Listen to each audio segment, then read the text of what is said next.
lá, o tema hoje é dúvidas de perguntas e respostas. Vamos lá.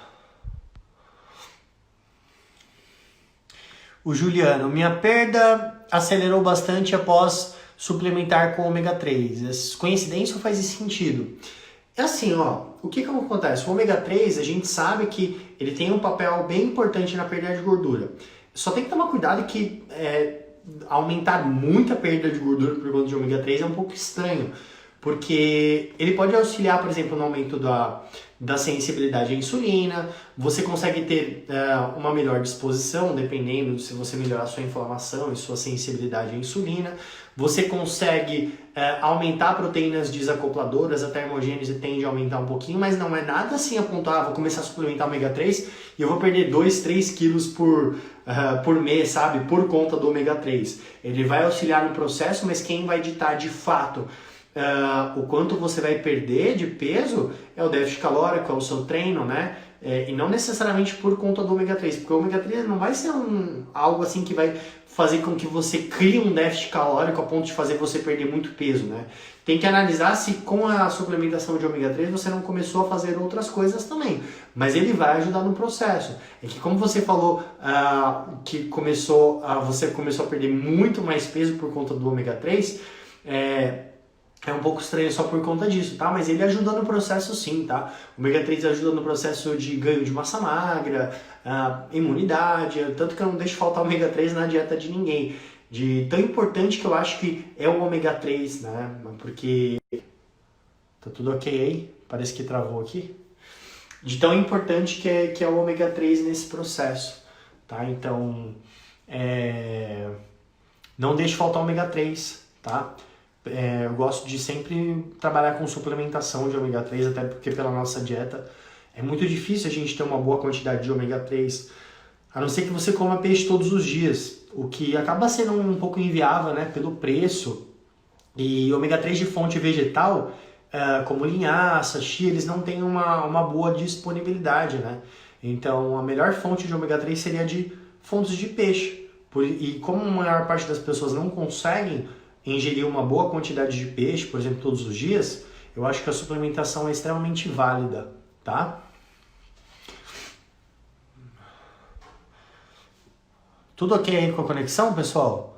Que deu uma travada aqui, voltou o Wi-Fi, agora eu não sei se o Wi-Fi tá bom, se não tá. Tudo ok para vocês? Eu vou pegar algumas dúvidas daquele que eu recebi do direct, que eu anotei aqui. E aí eu pego as dúvidas daí depois, tá? Bom, vamos lá. Ó, seguinte. A Yara perguntou, sinto que quanto mais peso eu perco, mais fome e mais compulsão eu tenho. Yara, o que acontece?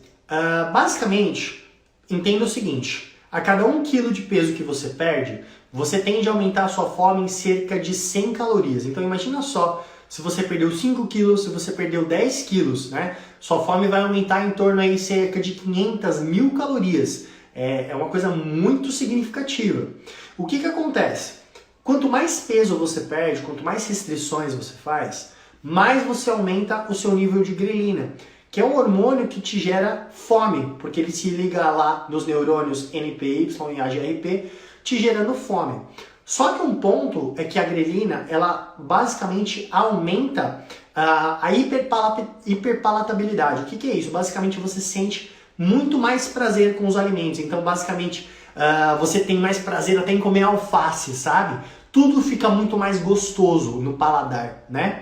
E além disso, quanto mais peso você vai perdendo, mais você vai deixando sensibilizado os seus sistemas de recompensa. Então, sistemas dopaminérgicos, canabinoides, serotoninérgicos. Então, basicamente, isso também faz com que toda vez que você come algum alimento, você sinta mais prazer por conta disso, principalmente por alimentos muito palatáveis, né? Então, vamos pensar numa situação onde você é uma pessoa que gosta muito de doces.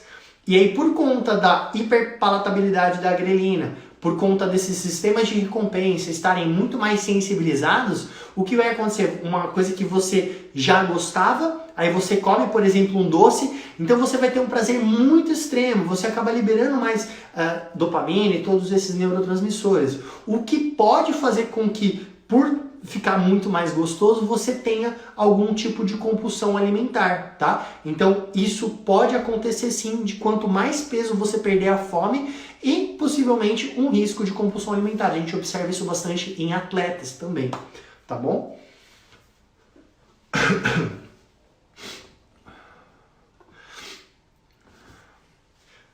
A Sabrina perguntou, como que o cortisol impacta na perda de gordura? Né? Basicamente é o seguinte, quanto mais cortisol, ou seja, o excesso de cortisol, ele basicamente faz com que você acumule mais gordura na região central. Então essa região aqui abdominal, principalmente do tronco. E principalmente o cortisol, ele aumenta a resistência à insulina. Então isso pode acabar impactando também na perda de gordura. O que a gente tem que entender, alguns cuidados aí, tá? Quando você vai dosar o cortisol no exame de sangue, indivíduos obesos que têm uma quantidade maior de gordura, se você vai mensurar no exame de sangue, ele tende a dar um nível normal. E aí você pensa que não é por conta do cortisol que ele está tendo algum tipo de prejuízo ou algo do tipo. Basicamente, o indivíduo obeso, ele tem uma maior depuração de cortisol, ou seja, ele tem uma maior excreção urinária de cortisol. Então você vai mensurar nos exames de sangue, está igual a um indivíduo magro, né? Justamente por conta disso. Quanto maior a restrição que se fizer na dieta, seja por conta de déficit calórico, seja por conta de excesso de aeróbico também, ou basicamente pelo estresse da pessoa ficar pesando alimento ou algo do tipo, o cortisol também tende a aumentar, né? E aí basicamente por conta disso, o que acontece? Se o seu cortisol está mais alto, você acaba por consequência aumentando também os níveis de grelina, que é aquele hormônio que te gera fome. E aí, o que acontece? A grelina, ela vai aumentar a sua fome, mas a grelina ela também está relacionada com sistemas de recompensa. Então, basicamente, ela pode aumentar, ativar sistemas dopaminérgicos. Então, é como se fosse uma compensação. Você está passando por um estresse, aí, basicamente, o seu cortisol aumenta, seja por conta da dieta, que está muito restrita ou algo do tipo. E aí você libera mais cortisol, o cortisol libera mais grelina para fazer com que você coma mais e, consequentemente, tenha mais recompensa para compensar o estresse que você está passando. Então é um mecanismo normal, o que pode basicamente fazer você escapar mais da dieta e não conseguir ter uma perda de peso. E sem contar que o excesso de cortisol ele também tende a fazer com que você retenha mais, porque o cortisol ele também se liga nos receptores de aldosterona, o que faz com que você retenha mais líquido, tá bom?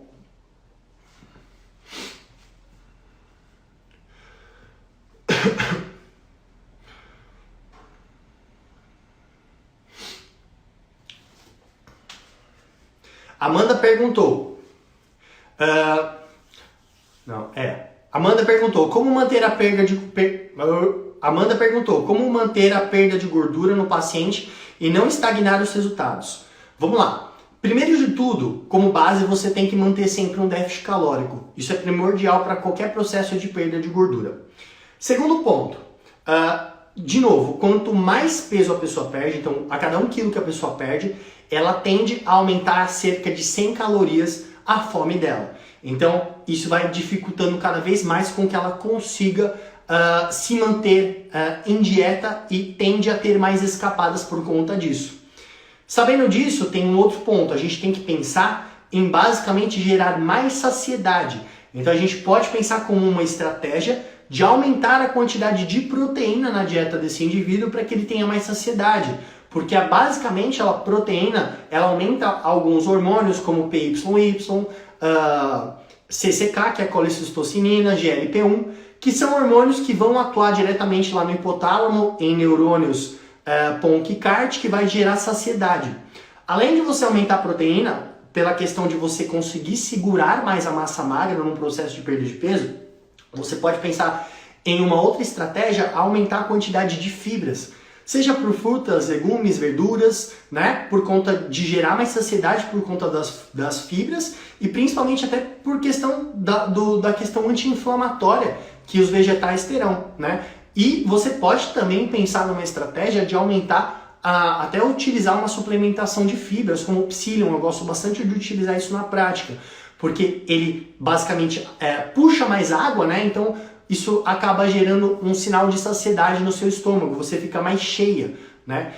Então a fibra é muito interessante. Você tem que tomar cuidado com o carbo muito baixo na dieta, porque basicamente o carboidrato ele vai fazer com que você, se você tiver uma boa sensibilidade à insulina, a insulina se ligue lá nos neurônios no hipotálamo, no caso PONC, CART, gere saciedade, e inibe neurônios que estão relacionados com a fome, no caso NPY e AGRP. Então o carbo ele é importante para fazer com que você consiga ter mais saciedade, né?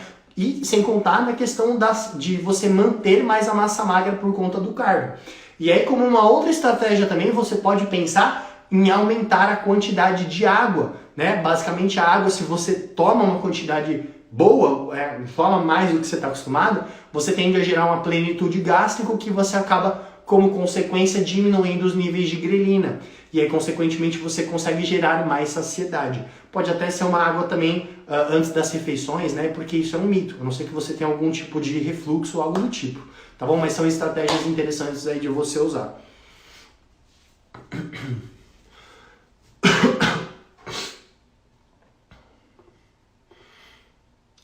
Vamos lá. A Valéria perguntou: prescrição de dieta para perda de gordura sem perder massa magra é possível? Sim. O que você tem que entender? Basicamente, quanto mais gordura você tem, quanto mais gordura o paciente tem, mais a chance de preservar a massa magra, porque a gordura ela pode ser usada como substrato para a produção de ATP. E aí esse ATP ela pode ser utilizado lá na via de síntese de proteína. Então o indivíduo, dependendo da quantidade de gordura que ele tem, ele pode até ganhar massa magra nesse processo de perda de gordura. Agora, o que nós precisamos entender aí? Quanto menos gordura a pessoa tem, menos substrato ela vai ter. Então ela tende a basicamente catabolizar mais a massa magra dela como substrato para fonte de energia. E não só isso, quanto mais massa magra o indivíduo tiver, mais chance ele terá para perder massa magra também. Então esse é um ponto interessante. Você tem que tomar cuidado também que quanto menos carboidratos você coloca na dieta desse indivíduo, mais chance ele vai ter também de catabolizar. Por quê? O carbo, além de ele gerar a questão da saciedade, pensa que quando você come mais carboidrato, você aumenta a sua insulina, a insulina se liga lá na célula, no receptor da célula, por exemplo, muscular, e ela vai ativar via de AKT-mTOR, que é uma via responsável pela síntese de proteína. Então você consegue ativar essa via que está responsável pelo ganho de massa magra, por exemplo, ou pela não perda de massa magra. E sem contar, se você deixa muito baixo o carboidrato na dieta, você basicamente vai ter um processo mais expresso de gliconeogênese. O que é isso? Você tem que manter a homeostase na sua corrente sanguínea de glicose, né? Então você acaba usando mais a massa magra, você acaba usando mais a gordura, dependendo do quanto você tem de gordura. Então tome cuidado em deixar muito baixo o carboidrato para você não ter tanto catabolismo, tá? E outra coisa, quanto mais restrição você faz na dieta, quanto mais peso você perde, mais o seu cortisol aumenta. E aí se você aumenta mais o cortisol ele também pode atuar em catabolizar a sua massa magra. Então aí você pode ter esse processo também de gliconeogênese através do cortisol, tá? Então tem que analisar todos esses pontos e aí a gente pode pensar em algumas estratégias para você conseguir segurar o máximo possível a massa magra, é de você aumentar a quantidade de proteína na dieta, de você fazer estratégias, por exemplo, como o ciclo de carboidrato, não fazer restrições tão severas na dieta de calorias para não perder tanto peso e aí consequentemente perder massa magra, cuidar da qualidade do sono, né? E ter um treinamento intenso para que você consiga manter a massa magra, tá? Então esses são pontos bem importantes para que você consiga manter o máximo possível a massa muscular, tá bom?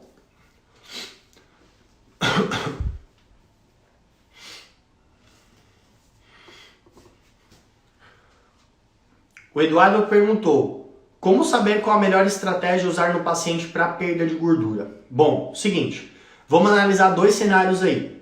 O primeiro cenário é que a gente pode pensar no cenário ideal que seria o melhor para o paciente. Então, um indivíduo que tem uma resistência à insulina, isso sempre pensando num déficit calórico que é o mais importante, mas um indivíduo que tem uma resistência à insulina, ele tende a responder muito melhor para a perda de gordura com uma dieta com mais baixo carboidrato. Isso é um fato, tá?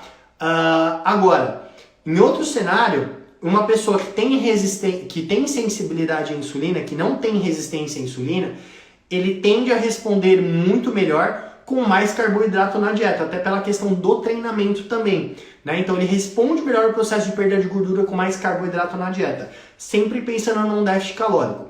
Tá, isso seria o cenário perfeito. Agora, o que eu considero mais importante de tudo para você promover uma perda de peso significativa no longo prazo não é só a questão do cenário perfeito, porque isso vai depender do seu paciente, mas principalmente a adesão. Então, de nada adianta você pensar em fazer a dieta perfeita para um cara que tem uma resistência à insulina com baixo carbo, se ele não vai conseguir seguir no longo prazo, entende? Então, vise sempre focar na adesão à dieta. Que não seja a dieta ideal para ele, que seja a dieta perfeita, mas que você consiga fazer com que esse indivíduo siga durante o longo prazo aí essa dieta mais baixa em carboidrato, com mais alto carboidrato no caso, para que ele consiga ter uma perda no longo prazo, porque por si só a perda de peso vai fazer com que ele melhore a sensibilidade à insulina e que ele tenha uma perda de peso significativa também. Não é porque ele não está fazendo a dieta ideal para ele que ele não vai perder peso, ele vai perder. O que vai ditar de fato é o déficit calórico e principalmente a adesão. Sempre leve isso em consideração na hora de você montar a dieta para o seu paciente, tá bom?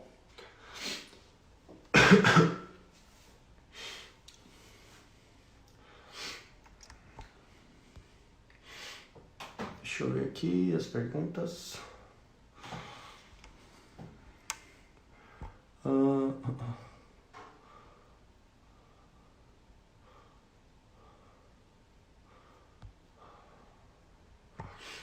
Álcool X resultados.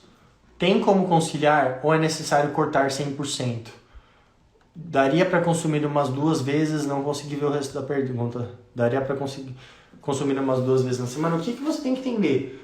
O álcool, ele vai prejudicar sim o resultado, vai tudo depender do quanto de álcool você ingerir.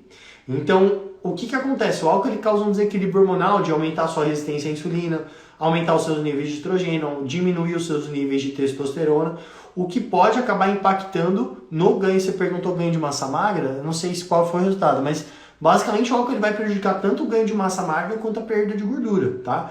Então é importante você ter um cuidado aí com o excesso de álcool, porque senão esse processo ele vai ficar prejudicado, seja o ganho de massa magra ou perda de gordura. Tenha em mente, quanto menos você conseguir beber, mais você vai conseguir ter um resultado, tá bom? Tanto de perda de gordura quanto aumento de massa magra.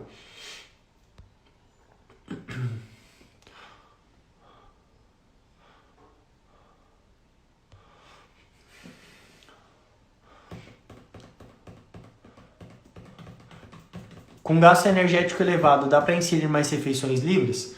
Dá.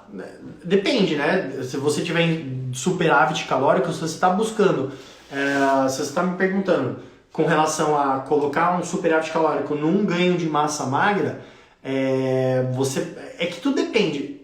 Superávit calórico, cuidado, porque se você ficar colocando refeição livre, você vai basicamente gerar inflamação.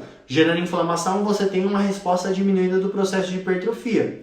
Agora, se você está num déficit calórico, não tem problema nenhum, porque você vai estar com uma ótima sensibilidade à insulina e vai conseguir tranquilamente aproveitar todo esse carbo, que seja de índice glicêmico alto ou algo do tipo, tá? Só tem que ver em qual contexto que você está perguntando. Então, contexto de superávit calórico, cuidado, tá? Porque se você estiver consumindo mais e gorduras saturadas, gordura trans, índice glicêmico muito alto durante o dia inteiro, a resposta à insulina muito alta, né? E você acaba gerando uma resistência à insulina, não por conta da resistência à insulina em si, mas por conta da inflamação, né? Que você gera, então tome cuidado com relação a isso. Déficit calórico, tranquilo, né? Só tem que ver se isso não vai te gerar muita fome, porque se você comer besteira, refeição livre, se isso não vai prejudicar na questão da saciedade. Porque quando a gente tende a comer coisas com índice glicêmico mais alto, aí tudo depende do que você vai comer, né? Você vai ter menos saciedade, o que pode acabar prejudicando no seu déficit calórico.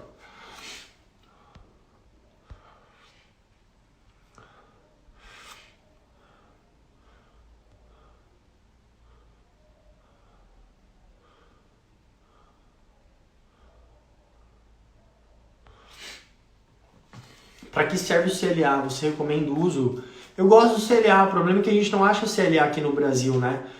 O CLA ele é um ômega 6, mas ele tem um papel anti-inflamatório bem interessante no processo de melhora da sensibilidade à insulina, no processo de perda de gordura. Eu gosto sim do CLA, o problema é que a gente não encontra aqui no Brasil, né? Infelizmente. Mas é um produto interessante sim de utilizar.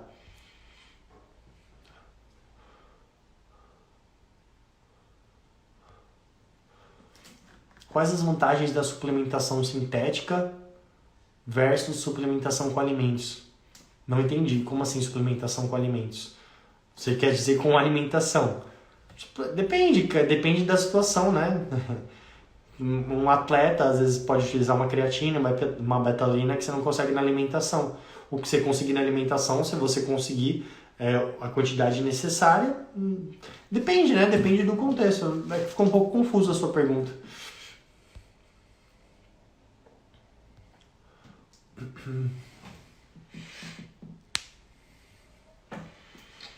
CDB, tianina, magnésio, melatonina, poderia ser um bom combo para melhorar o sono? Sim, combinação interessante, né? Principalmente a tianina, o magnésio, né? Melatonina, pode ser um combo legal, sim, principalmente se o magnésio, se você tiver deficiente em magnésio, né? A tianina ela é interessante porque ela aumenta ondas cerebrais que vão estimular o seu sono, tá? Então é um combo interessante, sim. Até utilizar, por exemplo, um chá de valeriana, um chá de camomila, um 5-HTP, dependendo da pessoa, tá? Pode ser interessante, sim.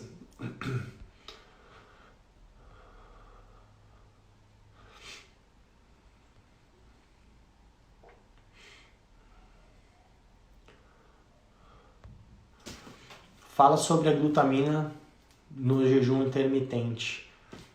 Não tem relação nenhuma, não vai potencializar o jejum. Se você quer saber se ela vai quebrar o jejum, ela vai quebrar o jejum. Ela não aumenta a imunidade, ela não melhora a perda de gordura. Se você quiser ser um pouquinho mais específica para eu poder tirar a sua dúvida, mas a glutamina por si só ela não tem nenhuma relação assim com o jejum, mas se você quer saber se ela vai quebrar o jejum ou não, sim, ela vai quebrar o jejum, tá?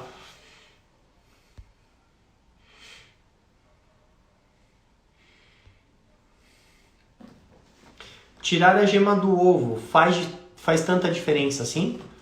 Depende. O que acontece? Tem que pensar na gema do ovo da seguinte forma. Você pode tirar a gema do ovo pensando em gerar um déficit calórico maior por conta da gordura da gema do ovo, tá? Você não precisa tirar a gema do ovo com medo de colesterol, porque o colesterol que você ingere você autorregula com a sua produção endógena de colesterol, tá? Eu pensaria mais em tirar a gema do ovo, pensando em um indivíduo que quer fazer um déficit calórico maior, gosta de comer ovo, quer comer mais clara de ovo, tá? Mas não que precisa por conta do colesterol. Agora, tem uma relação do ovo, pensando em aumento de colesterol, não necessariamente por conta do colesterol que tem na gema do ovo, mas sim por conta da colina. Então, indivíduos que têm uma disbiose intestinal, quando consomem uma quantidade excessiva de gema de ovo, tendem a microbiota usar a colina para a produção de TMA e, consequentemente, trimetilamina. Que aí a trimetilamina está relacionada com doenças cardiovasculares e todas essas questões, né? Então, tem que tomar cuidado por conta disso se você tiver uma desbiose intestinal, tá? Agora sim, se a pessoa quer comer só a gema do ovo, ela está pensando num processo de perda de gordura, só ovo inteiro no caso, e como fonte proteica da refeição. Aí você vai colocar 4 ovos para ter uma quantidade aí de 24 gramas de proteína. Você tem que pensar que você está colocando aí praticamente 12, quase 24 gramas de gordura junto. Então você acaba aumentando muito mais as calorias. Então tem que só ponderar. Você vai colocar mais gema do ovo, se você gosta, tá tudo bem. Aí você só verifica em fazer as adequações na dieta para que você consiga equilibrar o restante da sua gordura na dieta para que não haja uma quantidade excessiva de gordura, tá bom?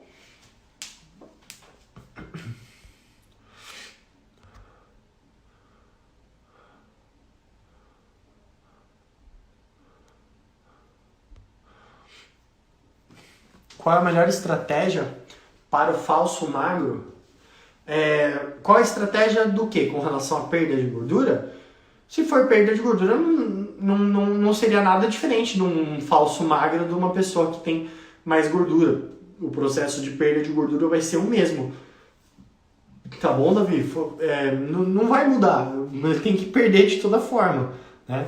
Só tem que tomar cuidado, porque se esse indivíduo tiver uma quantidade baixa de massa magra, você não gerar um déficit calórico muito grande, você tomar cuidado com todas as estratégias nutricionais para que esse indivíduo não perca muita massa magra, tá bom?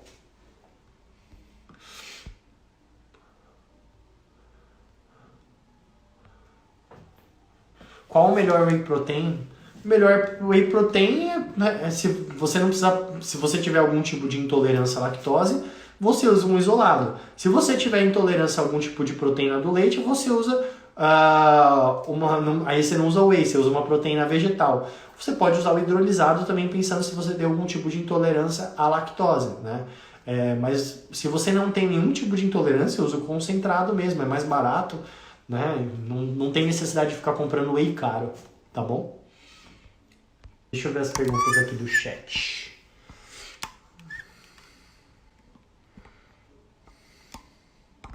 Vamos lá. Deixa eu ver aqui desde o começo, se vocês mandaram perguntinhas.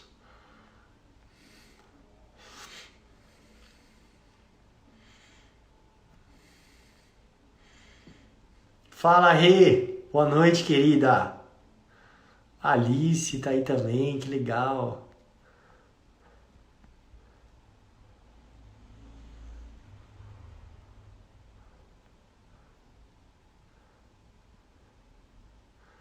Vitão, Renan...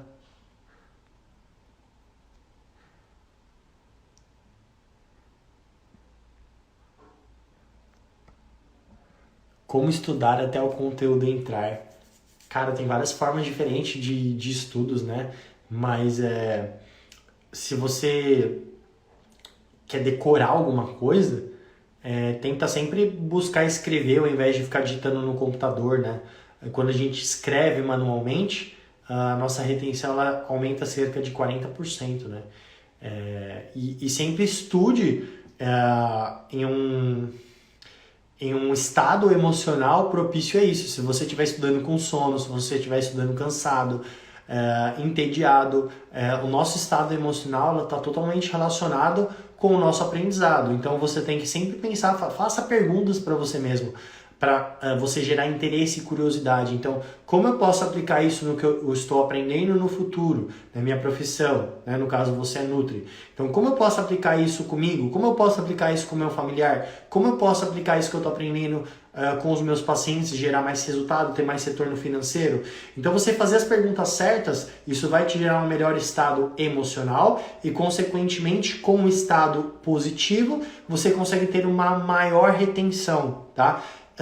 Pense sempre em estudar. Uma dica muito legal que é do pessoal do meu curso é o seguinte: quando você for ensinar alguma coisa, quando você for aprender alguma coisa, estudar, tenha sempre o mindset de basicamente como se você fosse ensinar isso para alguém, tá? Quando você tem esse pensamento de quando você está estudando, com a questão na sua cabeça de que você tem que ensinar isso para outra pessoa, a sua chance de retenção do conteúdo acaba sendo muito maior. E vale a pena, obviamente, você também, depois que estudar isso, ensinar para alguém. Quanto mais a gente ensina o que a gente aprendeu, mais a gente retém, tá bom? É legal decorar as vias metabólicas e bioquímicas, saber o conceito. Primeiramente, saiba o conceito. Eu acho que as vias você vai decorando aos poucos. Te dou a dica de você fazer mapas, né? Então, por exemplo, resistência à insulina. Quais são as repercussões? Aí faz mapas mesmo, desenha. O desenho ele tende a reter muito mais o conteúdo também, né? E sempre revise o conteúdo, não estude hoje e aí depois você vai ver depois de um mês, né? Então tenha um contato mais próximo com o que você está aprendendo. Estudou hoje, amanhã dá mais uma lida. Semana que vem dá mais uma lida, né? Que aí a chance de retenção acaba aumentando bastante, tá bom?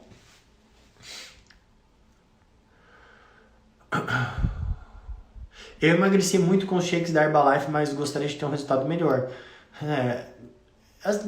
Você basicamente tem que buscar um profissional, né? Um educador físico, um nutricionista, para ele adequar da melhor maneira possível, né, Leandro? Para que você faça uma coisa personalizada, né? Não dá para ficar vivendo só de shake, né? Estruturar, potencializar o seu treinamento, né? Tudo isso vai ajudar bastante para que você consiga potencializar o seu resultado, tá bom?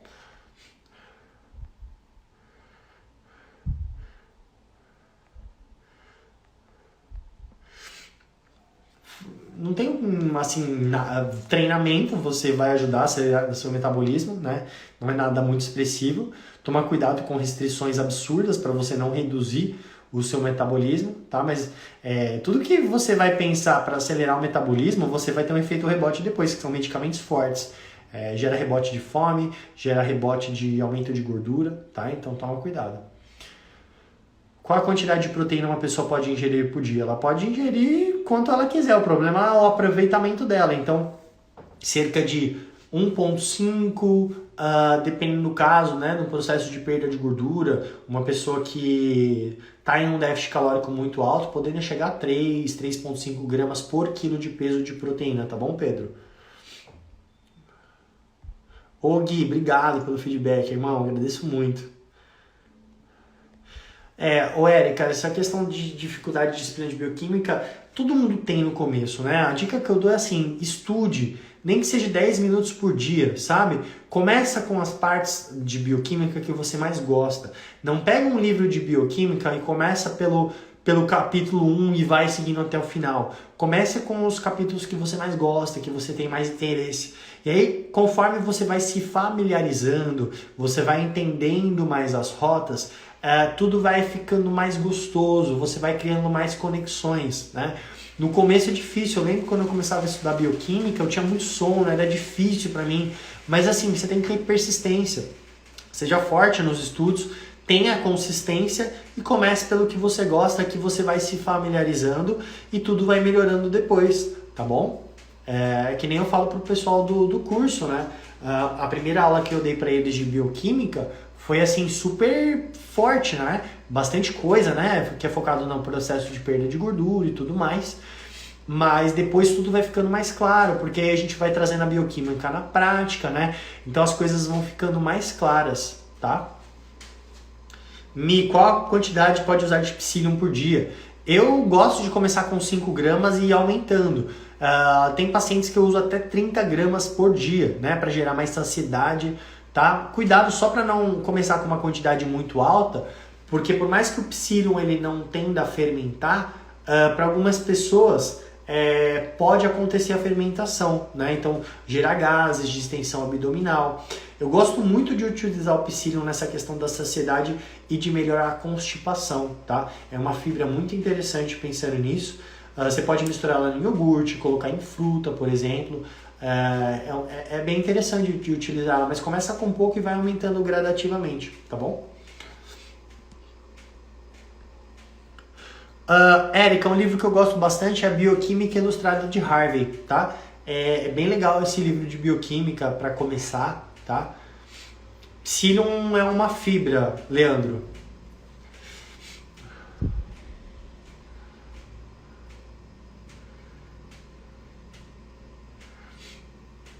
A refeição lixo da dieta tem que contar as calorias dela também? Com certeza.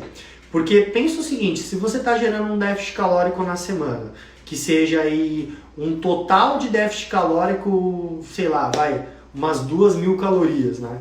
E aí nesse dia do lixo, nessa refeição lixo, você acabou junto com as calorias diárias no dia, aumentando aí de uma forma com que você deixasse mais ou menos todo o déficit que você fez na semana equilibrada com esse final de semana. Então toma cuidado, porque isso pode sim impactar. Então não é porque é refeição lixo que você pode comer tipo 2 pizzas, tá? Porque isso pode acabar gerando uma compensação e não te fazer perder peso, tá? Que eu não sei se você está me perguntando no processo de perda de gordura, né? Se for num processo de ganho de massa magra, aí você tem que tomar mais cuidado ainda, tá? Porque o dia do lixo ou a refeição do lixo, ela tem um benefício mais fisiológico, pensando no processo de perda de peso. Refeição lixo em dieta de ganho de massa magra não faz sentido, porque isso aí basicamente pode causar inflamação, resistência à insulina e prejudicar o seu ganho de massa magra e principalmente fazer com que você ganhe mais gordura, tá bom?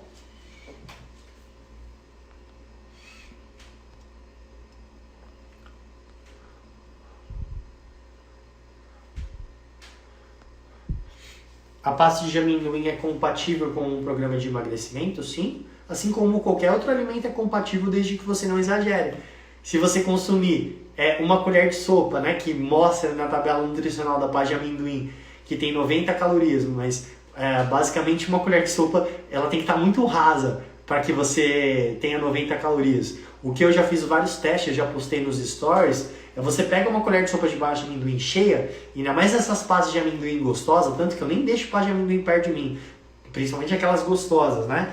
Você tranquilamente consegue colocar 60 gramas aí de pasta de amendoim numa colher de sopa.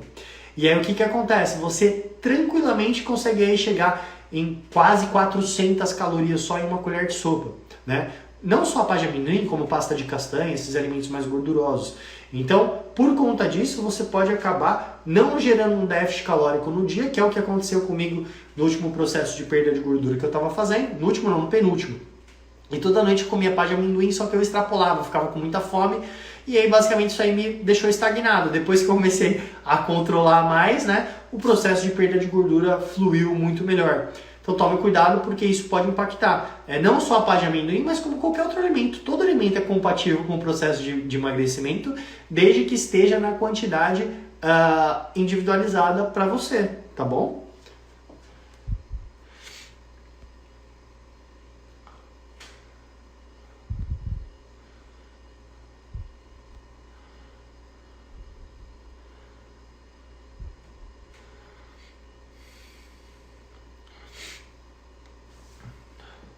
Carboidratos ou complexos?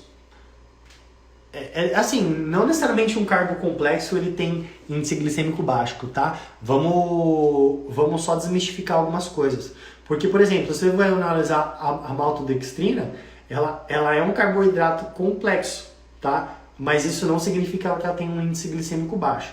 Então, acho que a pergunta é, para reposição de glicogênio, precisa ser um índice glicêmico alto ou índice glicêmico baixo?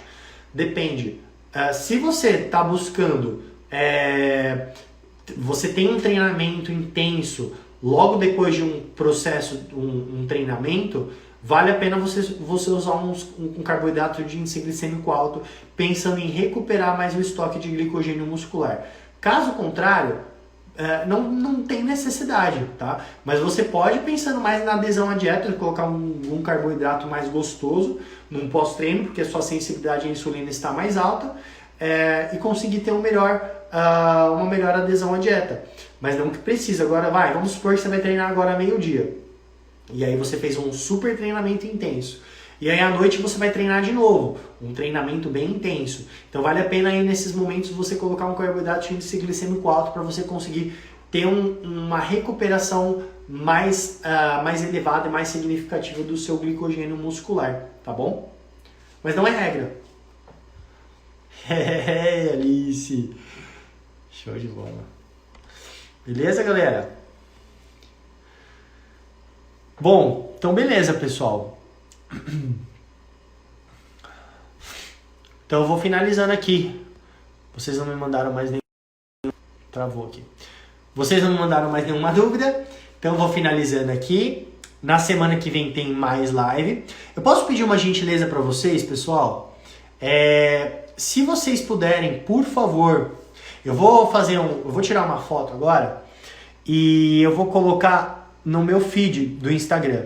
Se essa live ela foi significativa para você, ela ajudou em alguma coisa, eu gostaria de pedir encarecidamente para vocês comentarem na foto que eu vou colocar lá. Eu vou perguntar assim, qual o insight que você teve na live hoje, o que você aprendeu?